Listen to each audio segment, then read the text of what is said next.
Good day everyone! Welcome for today's another video. I am Evan from group number 1 and we will be going to discuss Experiment number 8 entitled Sieving and Liquid Limit by Casagrande Apparatus.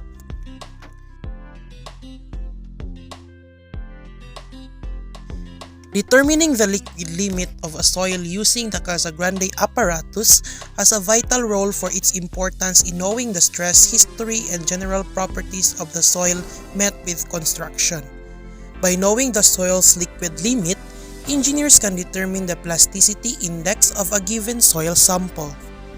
For the objective of this experiment is that to determine the liquid limit of the sample using Casagrande apparatus. In addition, the scope of the experiment are the following. Two methods for determining the liquid limit are provided as follows. Method A, multi-point test as described in sections 11 and 12. Method B, one-point test as described in section 13 and 14. The method to be used shall be specified by the requesting authority.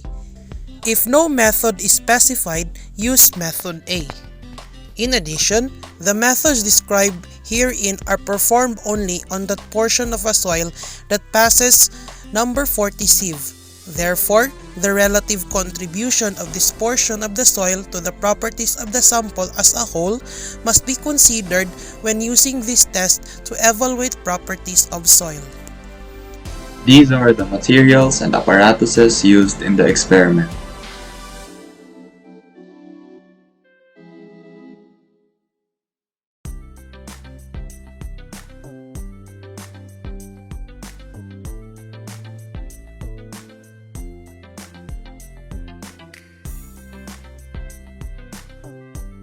Now, let's proceed to the methodology. These are the steps taken in conducting the experiment. Take a representative soil sample of approximately 120 grams, passing through 425 micron IS sieve, and mix thoroughly with distilled water in the evaporating dish to a uniform paste. The paste shall have a consistency that will require 30 to 35 drops of the cup to cause the required closure of the standard groove. Mix the soil thoroughly. Place a portion of the paste in the cup above the spot where the cup rests on the base.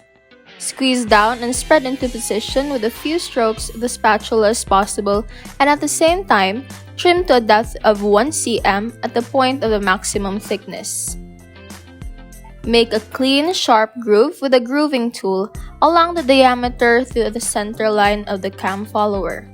Drop the cup from a height of 10 plus or minus 0.25 mm by turning the crank at the rate of 2 revolutions per second until the two halves of the soil cake come in contact with the bottom of the groove along the distance of about 12 mm. Record the number of drops required. Collect a representative slice of sample of soil approximately the width of the spatula, extending from about edge to edge of the soil cake at the right angle to the groove into an airtight container, and keep in the oven for 24 hours, maintained at a room temperature of 105 degrees Celsius to 110 degrees Celsius, and express its moisture content as the percentage of the oven-dried weight. Transfer the remaining soil in the cup, the evaporating dish, and clean the cup and the grooving tool thoroughly. Repeat the operation specified above for at least 3 more additional trials, minimum of 4 in all, with soil collected in an evaporating dish to which sufficient water has been added to bring the soils to more fluid condition. In each case, record the number of blows and determine the moisture content as before.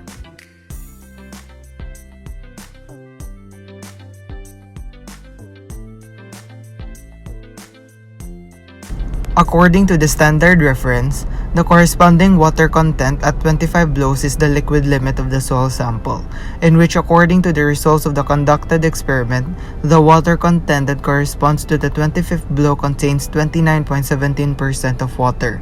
Therefore, according to the data, the liquid limit of the soil sample is at 29.17% water content. Furthermore, when determining the error between the added water found in Table 1 and the oven-dry soil sample in Table 2, the result is 0.5 0.5399%. This indicates that there is a 0.5399% error between the two values, and these values should be added as correction.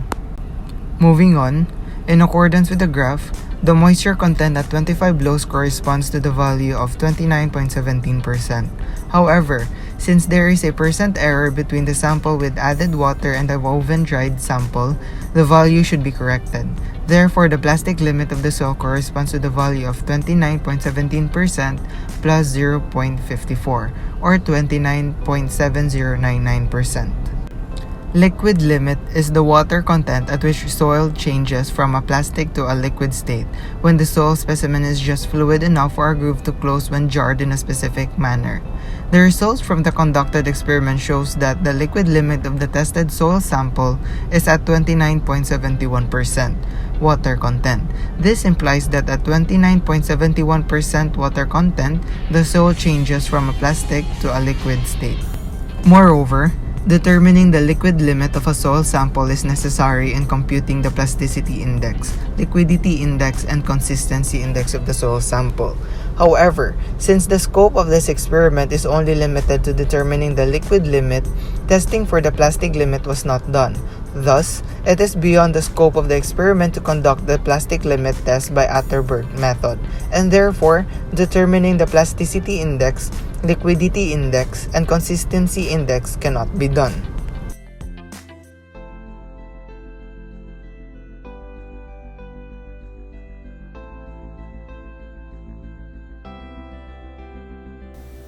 The experiment was to determine the liquid limit of the soil sample using the Casa Grande apparatus.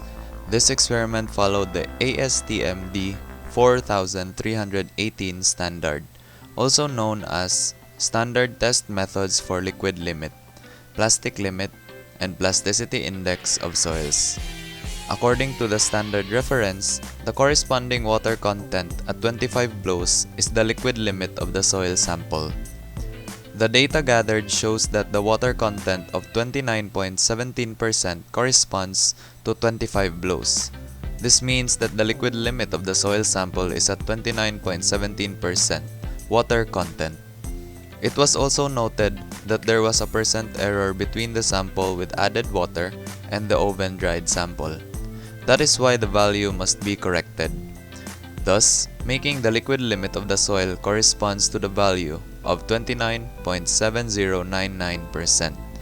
This implies that at 29.71% water content, the soil changes from a plastic to a liquid state. Overall, the objective of the experiment, which was to determine the liquid limit of the soil sample using the Casa Grande apparatus, was successfully achieved.